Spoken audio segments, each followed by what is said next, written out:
அத்தை, என்னது இது? சிக்கன் அத்தை. சிக்கனா?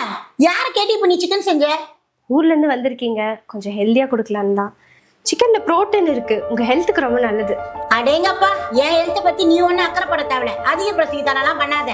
நான் என்ன இங்க ஜாலியா இருக்கிறதுக்கா வந்திருக்கேன்? ஹாஸ்பிட்டலுக்கு வந்திருக்கேன். ஏற்கனவே எனக்கு பிபி, சுகரு, தைராய்டுன்னு எல்லாம் இருக்கு. இப்ப நீ சமைச்ச இந்த பாய்லர் சிக்கனை சாப்பிட்டேன்னா நான் இன்னைக்கு ஐசியூல போய் அட்மிட் ஆக வேண்டியதுதான். சி, உங்களுக்கு போய் நல்லது பண்ணணும்னு நினைச்ச பாருங்க. எனக்கு இதுவும் வேணும், இன்னும் வேணும். ஏய் நில்லுடி, நான் பாட்டு பேசிட்டு இருக்க, மரியாதை இல்லாம போயிட்டே இருக்க. உங்களை கேட்காம உங்களுக்காக எல்லாம் பார்த்து பார்த்து பண்ணது ஏன் தப்பு தான்.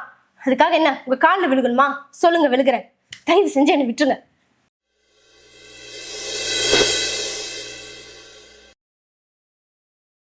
கம்மா பண்றது கொஞ்சம் கூட சரியில்லை சொல்லிட்டேன். என்னடி பிரச்சனை? ஊர்ல இருந்து வந்திருக்காங்களே, கொஞ்சம் ஹெல்தியா கொடுப்போம்னு சொல்லி சிக்கன் வாங்கி சமைச்சா அது ஒரு பெரிய தப்பாமா. அதுக்கு அந்த பேச்சு பேசிட்டு இருக்காங்க. ஸோ அவங்க வரும்போதே நான் ஹாஸ்பிட்டலுக்கு போகணும், அந்த சிக்கன் மட்டன்லாம் எதுவும் வேணாம்னு சொன்னாங்க. நான் தான் உங்ககிட்ட சொல்ல மறந்துட்டேன். நீங்க பண்ண தப்புக்கு உங்க அம்மா கிட்ட நான் திட்டு வாங்கணுமா? என்னது திட்னா? ஐயோ ஐயோ ஐயோ, இப்படிதான் ஒண்ணுக்கு ரெண்டா என் பையன் கிட்ட பத்தி போட்டு கொடுத்துட்டு இருக்கியா? இவன் சொல்ற மாதிரிலாம் எதுவும் இல்லடா. இவன் செஞ்ச தப்பை எடுத்து சொன்னான், அவ்வளவுதான். நான் ஒன்னும் உங்களை எதுவும் தப்பா சொல்லல. நீ சொன்னதை தான் நான் என் காதால கேட்டேன். ஓ, புருஷன் படையிட்டு நாங்க பேசுறத ஒட்டு கேட்டுட்டு வந்து சண்டைக்கு வரீங்களா? கொஞ்சம் கூட அசிங்கமா இல்ல?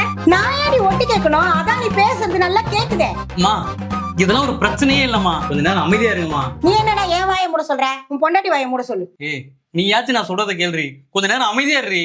என்னால முடியாது. உங்க அம்மா முதல்ல அமைதியா இருக்க சொல்லுங்க. நான் ஏடி அமைதியா இருக்கணும்? பெரியவங்க சின்னவங்கன்னு மரியாதை இல்லாம நீ பேசுற, அதை நான் பார்த்துட்டு அமைதியா இருக்கணுமா? ஆமா, நீங்க பேசாம அமைதியா போங்க. அரிசி 2 பேரும் வாய் போடுங்க. முதல்ல கல்யாணம் பண்றதுக்கு முன்னாடி பையனுக்கும் பொண்ணுக்கும் ஜாதகம் பாக்குறதுக்கு பதிலா மாமியாருக்கும் மருமகளுக்கும் தான் ஜாதகம் பார்க்கணும் போல. அப்பதான் குடும்பம் நல்லா இருக்கும். ஒரு பைத்தியக்காரன் லூஸ் வேற பேசிட்டு இருக்காது. முதல்ல வெளியே போங்க. உலகத்துல இருக்க எவ்வளவு பிரச்சனை கூட சமாளிச்சிடலாம் போல, ஆனா மாமியார் மருமக பிரச்சனைய சமாளிக்கவே முடியாது.